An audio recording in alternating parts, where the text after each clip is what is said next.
जवान ने पब्लिक से अपने ट्रेलर का इतना इंतजार करवाया, इतना इंतजार करवाया, इतना इंतजार करवाया, इतना इंतजार अगर किसी ठेके के बाहर कोई चिकन वाला करवा देता ना तो अस्पताल से उसकी फोटो छप जाती है अखबार में। लेकिन कोई बात नहीं, हम लोग को तो इंतजार करने की आदत है। लाइफ में अप्रेजल का इंतजार, फ्रेंड जोन से बाहर आने का इंतजार, केएल राहुल के फिट होने का इंतजार और स्पेशली अच्छे दिन का। मरना तेरे को डर नहीं लगता?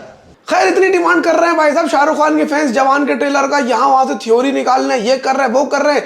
इतना ध्यान सालों तुम लोग पढ़ाई में लगा लेते ना, डीएम बन जाते, ऑर्डर देके ट्रेलर निकलवा लेते, जरूरत ना पड़ती सेक्सी हिस्ट्री मैम से हिस्ट्री सीखने की। माना गया नहीं लंबाई में क्या मतलब लोग सीखने के लिए नहीं देखते इस मैम को। खैर जवान का ट्रेलर फाइनली रिलीज हो गया भाई साहब। शाहरुख खान के फैंस की सांस में सांस आई, वरना तो ये अस्पताल में भर्ती हो जाते।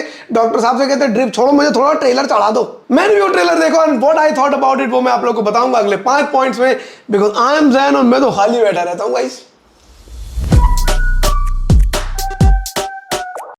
पठान के साथ एसआरके ने मार्केटिंग की काफी सारी टैक्टिक्स को बदल दिया। One of the key things I learn from it कि जनता को कैसे किसी चीज के लिए तरसाया जाए। It's a little like India versus Sri Lanka and India versus Pakistan. Sri Lanka को अब हम इतनी बार पेल चुके हैं कि श्रीलंका से कोई मैच होता है तो देखने की एक्साइटमेंट ही खत्म हो जाती है।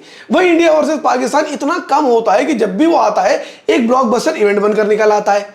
कुछ ऐसा ही सिस्टम शाहरुख खान ने पठान के साथ भी करा था। फिल्म रिलीज होने से बड़े बड़े स्टार क्या क्या नहीं कर देते भाई साहब। कभी कॉमेडी नाइट्स में जाके अपना मजाक उड़वा लेते, कभी गाने वाले शो में जाके जो है रो धोए आते लोगों की गरीबी के ऊपर, कभी इन्फ्लुएंसर के साथ, कंटेंट क्रिएटर के साथ टकाटक ठुमका लगाते फिरते। मतलब इतना दिख जाते हैं भाई साहब कि वो बिरयानी से दाल चावल बन जाते। अबे फिल्म क्या रिलीज होने वाली है तुम्हारी, मॉल से लेके मोबाइल तक सब जगह एक ही चेहरा दिखता रहता है। इतना बहुत झुमका इंसान सुन लेता है कि जब थिएटर में बहुत झुमका बजता है तो कान बंद करने का मन कर जाता है। You see this star so many time कि आप इनसे पकने लगते हो। वहीं on the other hand Shahrukh Khan ने एकदम ही उल्टा कर दिया। उन्होंने अपने आप को पब्लिक आई से गायब ही कर दिया। You could not see his interviews, you could not see his press shows, you could not even see him going to a restaurant in front of विरन बयालीस बॉयज। और वही एक तरस तड़प लोगों के अंदर डेवलप हो गई कि उन्हें शाहरुख खान को देखना था पैसा देकर भी। और ऐसे ही कुछ सीन उन्होंने जवान के साथ भी करा। खैर ट्रेलर फाइनली रिलीज हुआ तो उससे क्या लगता है वो मैं आप लोग को बताता हूं। और शुरुआत करते हैं पॉइंट नंबर 1। ट्रेलर से पिक्चर की कहानी उतनी समझ में आती है जितनी इंडियन क्रिकेट टीम की सिलेक्शन समझ में आती है।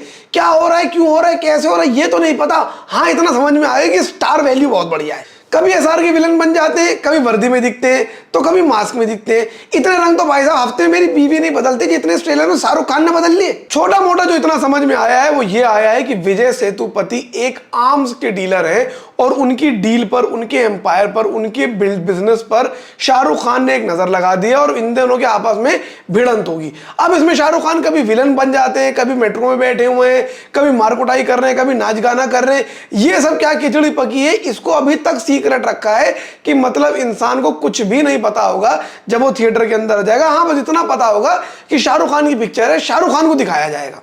थोड़ा सा आई थिंक मैं और भी एक्सपेक्ट कर रहा था कि प्लॉट में कोई नई डिटेल आएगी, कोई नई चीज देखने को मिलेगी। लेकिन पिछली बार से इस बार में सिर्फ एक फर्क देखने को मिला है कि ये पता चल गया कि मेन विलन कौन है और ये पता चल गया कि पिक्चर के अंदर सुनील ग्रोवर भी है। That's it. इतने टाइम बाद एक ट्रेलर निकाला था भाई, कुछ तो दिखा देते। मैं छुट्टी लेके बैठा हूं यार ट्रेलर देखने के चक्कर में कुछ दिखाया नहीं तुमने। Point number 2, Shahrukh Khan himself. Let's be real, Shahrukh Khan looks completely bad as in the trailer. Trailer से, प्रीव्यू से एक क्लियर फैन सर्विस दिख रही है। पता चल रहा है कि एसआरके के फैंस के लिए ही ये फिल्म बनाई गई है। लेकिन फैन सर्विस से बढ़कर शाहरुख खान के ऊपर भी काम किया गया है। शाहरुख खान को हम यूनिफॉर्म में पहले भी देख चुके हैं, चाहे वो फौजी हो या फिर वीर ज़ारा हो। और शाहरुख खान वर्दी में तो भाई साहब खिला हुआ गुलाब से भी बढ़िया लगते। उनको एज अ लवर हमने उतना ही देखा जितना दिल्ली वालों ने मोमोज देखा हुआ है। हर वक्त हर जगह वही दिखता रहता है। And Shahrukh Khan as a villain is pretty much like KL Rahul century. Rare है लेकिन जब दिखता है तो मजा बहुत आता है। और यहाँ पर सारी की सारी चीजों को एक साथ मिलाकर सर्व कर दिया गया है। एंड ऐसा नहीं है कि सिर्फ फैन सर्विस के तौर पर ये किया गया है, ऐसा लग रहा है कि शाहरुख खान के लुक्स पर भी काम किया गया है।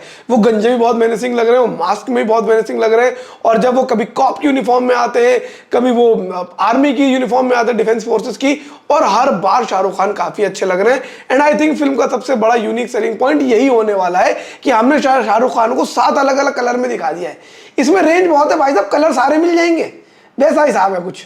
Point number 3, the music. भाई साहब एन अनिरुद्ध म्यूजिकल डाल के आप लोगों ने इंसान की उम्मीदें तो इतनी ज्यादा हाई कर दी, लेकिन लेट्स बी रियल, इसके बारे में कोई बात नहीं कर रही है, लेकिन जो गाने अब तक आए हैं वो सारे के सारे ज्यादातर थके हुए गाने थे। एक जिंदा बंदा की बीट को अगर छोड़ दिया जाए, ना मुझे तो रमैया अवस्था अच्छा लगा, ना मुझे चल्लिया कोई बहुत ज्यादा अच्छा लगा। जो ग्रेस, जो इम्पैक्ट शाहरुख खान के गानों का होता है या फिर उनकी फिल्मों का होता है, वो अभी तक थोड़ा सा मिसिंग दिख रहा है।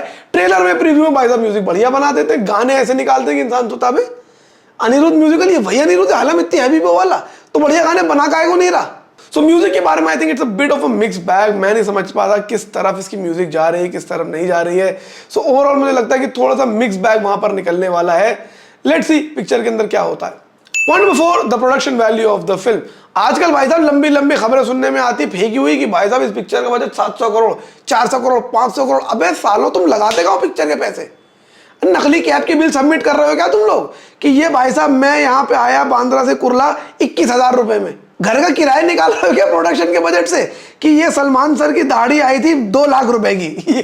कहाँ इतने पैसे लगते, क्योंकि प्रोडक्शन वैल्यू तो दिखती ही नहीं है। लेकिन इस शो के अंदर ऐसा नहीं है, प्रोडक्शन वैल्यू साफ साफ सामने दिख रही है with the camera work, with the graphics, जो हेलीकॉप्टर के शॉट्स हैं, ये सब जितने भी शॉट्स हैं इनमें काफ़ी ज़्यादा प्रोडक्शन वैल्यू दिख रही है। और जो इंसान एक लार्जर देन लाइफ एक्सपीरियंस के लिए अक्सर सिनेमा जाता है, उसको मुझे लगता है वो लार्जर देन लाइफ एक्सपीरियंस मिलने वाला है इस पिक्चर के अंदर। So on that note also pretty good job. Point number 5, the star cast. इसको मैंने 5वें पॉइंट पे इसीलिए रखा है बिकॉज ऑलरेडी बहुत बात हो चुकी है। विजय सेतुपति, शाहरुख खान तो है ही, जिनमें से ऑफकोर्स शाहरुख खान को ही ज्यादातर स्क्रीन स्पेस मिलने वाला है, लेकिन जो टर्शरी कास्ट है वो भी काफी अच्छी निकल कर आ रही है। इतने सारे अलग अलग एक्टर्स को लेकर एक तरफ आए हैं, जहां पर खासकर बॉलीवुड में अब कोलैबोरेटिव फिल्में बनना बंद हो गई हैं। एक ही बड़ा हीरो होता है और कोई उसके साथ आना ही नहीं चाहता है। सो मुझे लगता है कि जो स्टार पावर इसके अंदर ऐड हुई है वो काफी अच्छी है। ओवरऑल मुझे लगता है जवान एक बढ़िया पैकेज बनने वाला है, और 700, 800, 500 करोड़ अगर पठान का रिकॉर्ड कोई ब्रेक कर सकता है तो वो जवान खुद है। इकलौती चीज इससे अच्छी है कि हमको हमारा शाहरुख खान वापस मिल गो, अब हमको ऐसे ही हमारा विराट कोहली भी वापस मिल जाए एशिया कप में, तो मैं भाई साहब गंगा नहा लूं। ये नॉर्मल पानी था गाइस। खैर, अगर आपको वीडियो अच्छा लगा हो तो लाइक कीजिए इस वीडियो को, कमेंट करके अपने ओपिनियन बताइए, सब्सक्राइब कीजिए मेरे चैनल को ताकि ऐसे वीडियोस आपको रेगुलरली देखने को मिले। Till then see you, Tata.